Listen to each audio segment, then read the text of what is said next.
So yun, okay KGX, ang pabilisang update lang sa mga hindi pa nakapag-subscribe sa atin. Tsaka kung sino man yung gustong kasama natin sa trading dito sa BitGet, mga Lodi, pasok lang kayo, no? Nandiyan yung link natin sa description. Tapos pumasok din kayo sa Telegram natin, mga idol. Okay, check lang natin to. So 64.2, so kanina nag-61 na to, di ba? So ang gawin natin, check natin kung ano mangyayari. Tingnan natin. So far, ito yung support natin, 60 USDT and 58,844. So ngayon, once na bumagsak dito yan, mga idol, hintayin nyo mag-close yung candle. Kapag ang candle nag-close, umangat ulit, no? Possible lilipad yan, mga lodi. Okay? So ngayon, kapag ka nag-close dito yan, banda dito sa area na to, possible babagsak yan.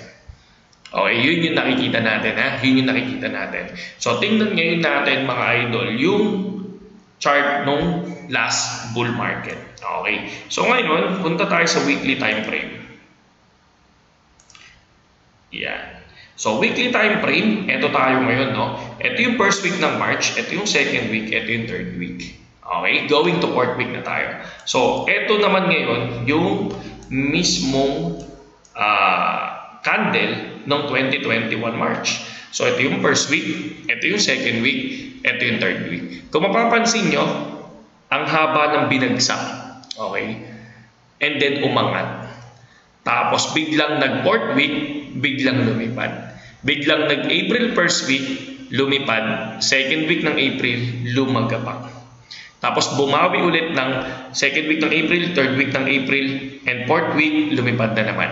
So, May first week, second week ng May, third week ng May. Grabe, di ba? And then, nag-stable, puro pataas na siya.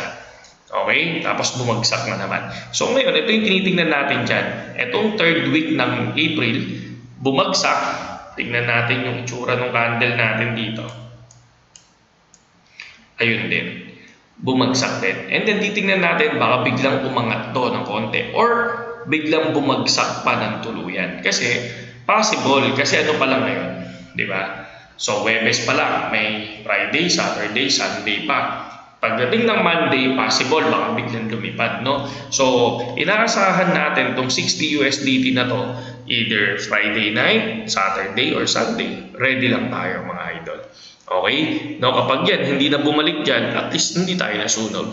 Diba? Nag-abang lang tayo. No? So, saludo sa inyo lahat, KGX. Sa mga like and share kayo, tapos comment kayo para kasama kayo dun sa raffle natin pag nag 5,000 subscriber tayo. Okay? Saludo.